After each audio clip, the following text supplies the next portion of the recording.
echo that didn't seem to match the size of the small room behind the door. Blurad was just about to walk towards me when Tom cried out, "Stop! Stay where you are, Blurad!" The vampire did as he was told. Tom stepped next to him, lifted his glowing stone, and threw it into the room past Blurad. The stone fell to the ground, and suddenly just disappeared.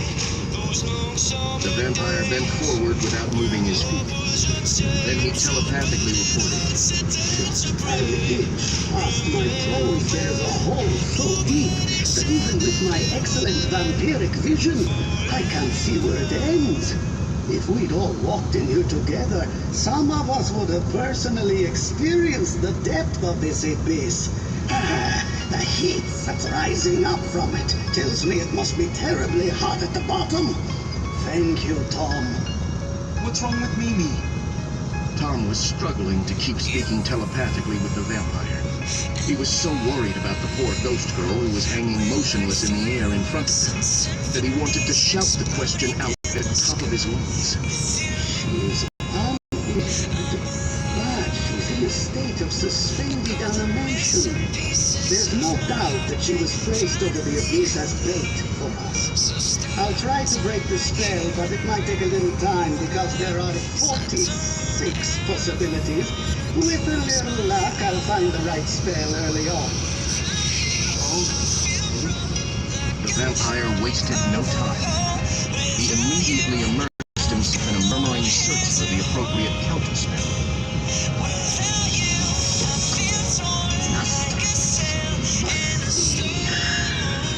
Meanwhile, Tom stood in the doorway nervously and gnawed helplessly at his lower lip. He wished there was something he could do, but like the others, he could only watch and wait. Hey, Tom, listen to me. When you turn around, do it slowly. Let your face show how serious you are. Okay?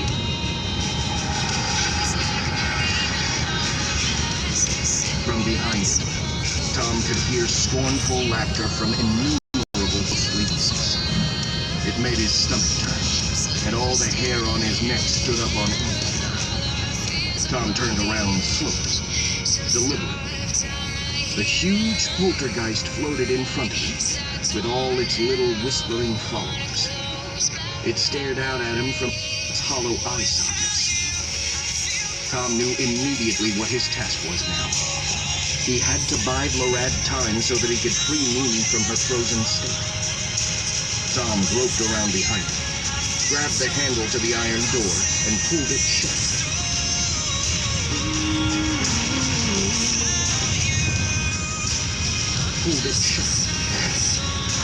He didn't want the poltergeist to be able to see that Blurad was searching for a way to break the spell.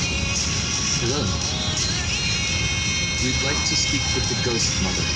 To Tom's surprise, an area in the middle of the group of poltergeists opened up. The smaller ghosts parted, and a larger ghost floated out from among them. It was 5 times bigger than the others, but in the end, it was no larger than Tom himself. Tom took a close look at the apparition. The longer he studied it, the more certain he was that he could see the features of a young woman, even if they were rather pale and faded. Are you Leonora, Judge Theophilus's wife? Are you the one who was innocently convicted? That was me. Well, first of all, I want to say that I'm really sorry for what you've experienced. Tom instinctively felt he had surprised the ghost by saying this. Honestly, I can understand why you cursed the jerk. And I also understand why you're still angry after such a long time. But what I don't understand is why you think there's any point to punishing innocent people for this. I honestly think that sucks. All of them up there stayed loyal to the judge. Let them all feel our revenge. That's crazy. What kind of nonsense is this anyway? When has revenge ever made anything better? Exactly. When one person takes revenge, then the next person thinks that they have to take revenge for that revenge, and then they take revenge for revenge that's been avenged, and then revenge comes after the revenge that was taken because someone took revenge, and on like that. And that is just plain stupid. The ghost mother looked like she was still processing Tom's monologue, caught somewhere in the middle. Tom seized the opportunity. And what's more, I think I know why you want our Mimi so badly. Tom could scarcely conceal how proud he was of his detective work, and began to pace back and forth just like Lorad always did when he was in Sherlock Holmes mode. As a pulsar, you can only walk around at night, or at least in places where there isn't any sunlight, right? Right. That's why you were able to surprise me in my caravan, even in broad daylight, because I had closed all the curtains and had even sealed the gap under the door so no light could get in. You're lucky we made the caravan completely lightproof because of our vampire. That was a truly lovely invitation.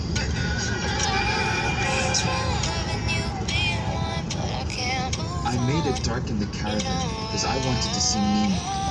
She's the ghost girl you're holding in the room behind me. She's different than you.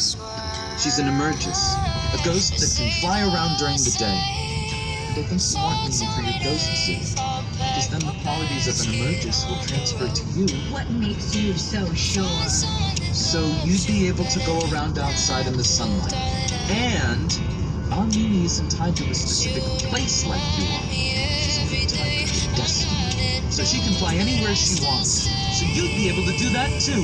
That'd be pretty Intense. As a matter of fact, it would. Lorad had just walked through the door, and floating next to him was Mimi, the ghost girl. Mimi! Hello, Tom. Are you doing all right? Is everything okay? Are you? You're a double-tongued rat, you are. You distracted us with all your talk, and now you want to rob us of this precious girl? You pay for this, and your friends will too. The group of ghosts gathered together and swelled to a remarkable size. Tom involuntarily took a step backward, but Mimi immediately took his place. She puffed herself up until she was as big as the poltergeist. Tom thought it was a pretty creepy sight, since Mimi's head was bigger than he was. Hey! Let's get one thing straight. No matter how long you were going to leave me frozen in there, I never would have become a part of you. Never! You know very well that we and I have to do things like that voluntarily, or else our abilities will transfer to you. Yes, we know that. Good. Then you can go ahead and forget it. I won't give you the ability to go around during the day, and I won't give you a ticket to get away from here either. And the fact that you set a trap for my friends, hoping that a couple of them would fall into this abyss, is really the very last straw. Oh man, it makes me so mad. Tom had the urgent feeling during Mimi's outburst of rage that he had to slow her down, because it wasn't the best idea to make the ghost mother and her mini-ghosts angry. Well, but in the end, we all want something. We all want justice, don't we? But it's totally unjust to punish the people living now for something that other people did so long ago. The boy speaks the truth. Everyone turned around in amazement, looking for the source of this unknown voice. From the hallway Hoptep had gone down before, another ghost appeared. This new ghost seemed lean and emaciated, and moved very slowly. Moreover, he was glowing so weakly, he was difficult to see in the gentle light of the magic stones. Behind him, Hoptep stepped out of the hallway and spoke to the others telepathically. I found him behind his door who had been locked up for centuries. When I opened it, I broke the spell and the ghost agreed to with me. I don't get it. Is it? Theophilus, you've been down here with us for all these years, and we had no idea. Hoptep, how did you know? As a former inhabitant of an Egyptian tomb, I am undoubtedly better trained than other members of the undead at finding hidden passages. Then the group of ghosts shrank back to its normal size. The ghost mother drifted out of the swarm of the little ghosts and floated in front of Theophilus. All these years. It's our responsibility.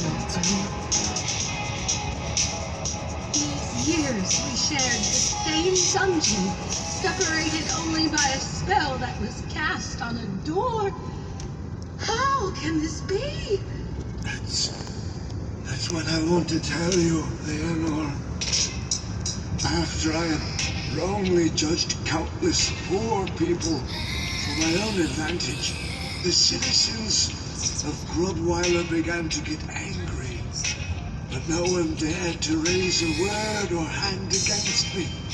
They were all too afraid of my power and cruelty. But when I wrongly condemned you, my own wife, the good citizens of Grubweiler decided to put your curse into action and to free themselves of me forever. So they seized me, locked me in the basement of my own home, and they put black powder explosives into the mining shafts in the square. I was driven into the earth along with my house and all my belongings, just as you had prophesied, Leonora. So it wasn't the group of poltergeists that made the house sink. It was the citizens of Grubweiler themselves. Cruel. All the suffering I had caused gathered together into a mighty curse and condemned me to repent eternally as a member of the undead beyond this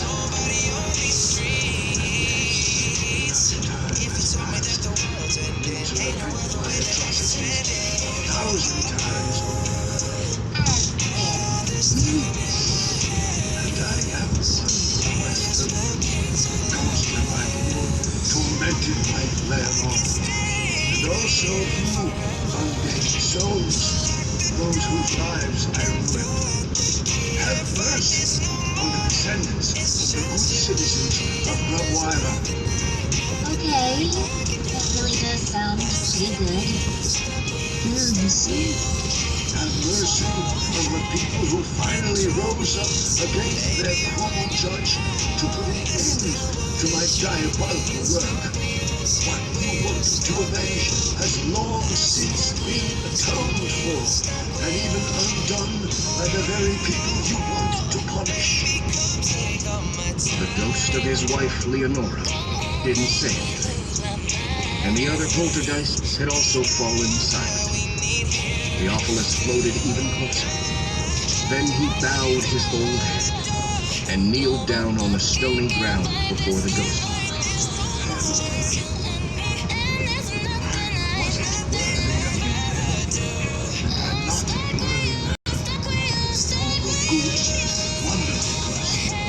A woman full of kindness and warmth. Let go of your hatred and remember yourself. I'm begging you. Then Theophilus stretched out his bony hand to her and waited. Everyone else waited too. They were all so curious to see what would happen next. Tom felt a lump in his throat, and he tried not to think about it. He hoped the others wouldn't notice. For so long, I've been completely fueled by anger. And now I'm supposed to just cast my anger aside and forgive. We could ask the same question the other way around. What was so great about all those years? Boy's right. You know, Leonora, I'm not exactly a ray of sunshine in our undead family here either. But I've learned one thing. If you treat people like dirt, you feel like dirt. And you're just in a filthy situation.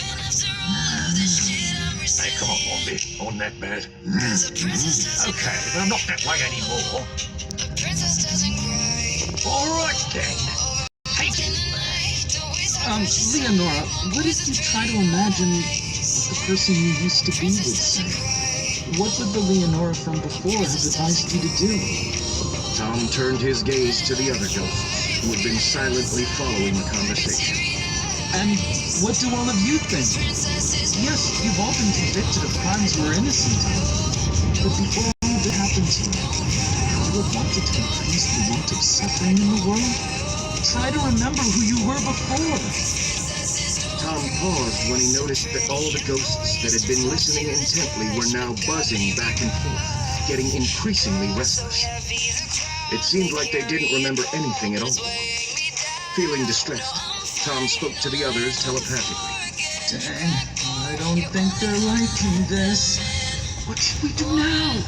Allow me.